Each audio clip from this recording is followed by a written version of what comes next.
With the welterweight bout imminent, Islam Makhachev's head coach Javier Mendes has made it apparent that they are not taking Jack Della Maddalena lightly. Mendes claims that rather than relying on an early conclusion or underestimating Jack's boxing prowess, the team is getting ready for a full 5-round fight. This notice is not brief. Warm up. Everyone is on deck in Dagestan. Let's now discuss the intensity of this match after Ilia Topuria took the initiative to call Islam a coward for avoiding the challenge. Divisional tensions have never been higher, and Ilia wanted that historic fight, but instead, Islam is going for gold at 170 JDM. He's a pressure-heavy striker with accurate hands and underappreciated poise. However, in actuality, he has never seen someone with Islam's oppressive wrestling timing and combat IQ.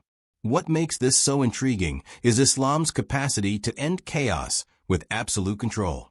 If Islam prevails in all bouts, it may move down to lightweight to permanently silence Ilia, but a decisive victory could also lead to huge bouts at 170, perhaps against Shavkat Rakhmonov.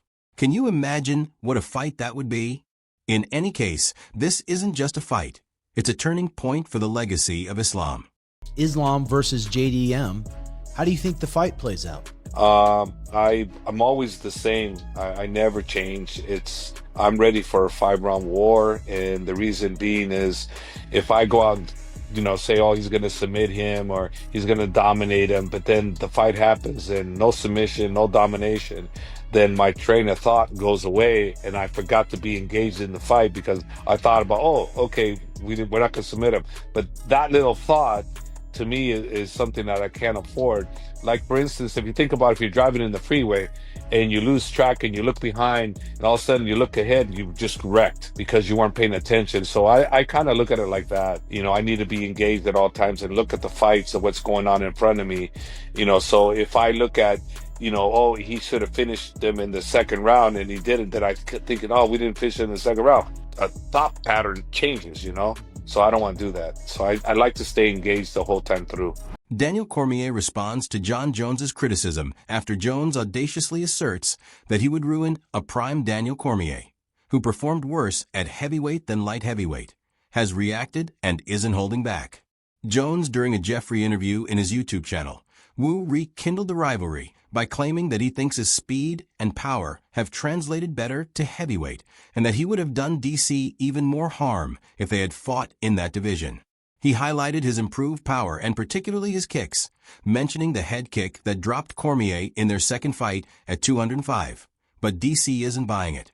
The idea that Jon should stop daydreaming about the past and instead concentrate on the current heavyweight scene, especially the interim champion Tom Aspinall DC, who was once 15-0 as a heavyweight before ever losing.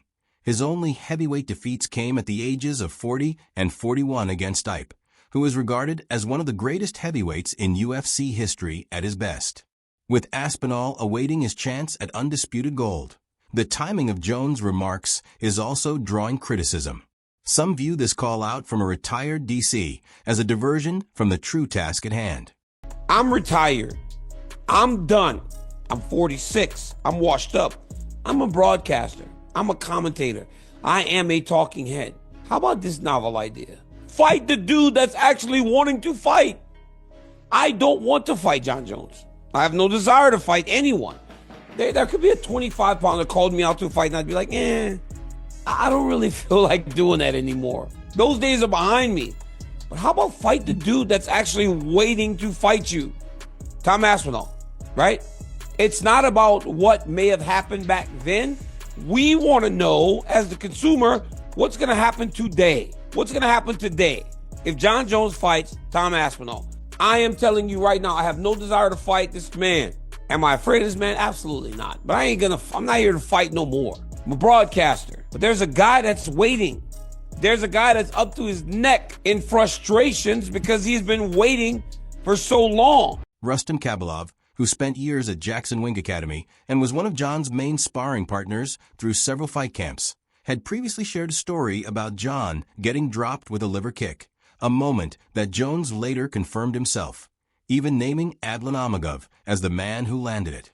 However, some shocking news recently surfaced in Russian MMA circles after Jon Jones's former sparring partner, who recently reunited with him to help prepare for an upcoming fight camp, revealed that Jon was brutally dropped during sparring and didn't take it well, according to him. Jones then lashed out at the training partner afterward. That Jon experienced yet another difficult training session that was uncannily identical to the liver kicktail. This time, Jon was sent tumbling to the mat after taking a devastating knee to the ribs. Here is a comment from CALLOUT. I didn't actually witness it the last time with Adlin because I was already in the locker room when I heard something had happened. But this time it happened right in front of me. In a recent interview, CALLOUT disclosed sparring, and Jon was only a few steps away, not far at all, right in my line of sight. It was a hard knockdown, especially considering that Jon was controlling the session honestly and playing with his partner.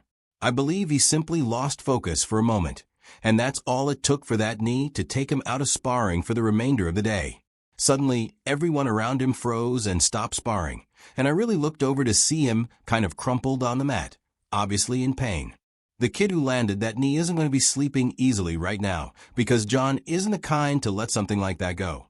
He detests losing, even in sparring. So yes, it will get really interesting in the gym once Jon's back end quote is released. I believe he actually broke his ribs. It looked serious.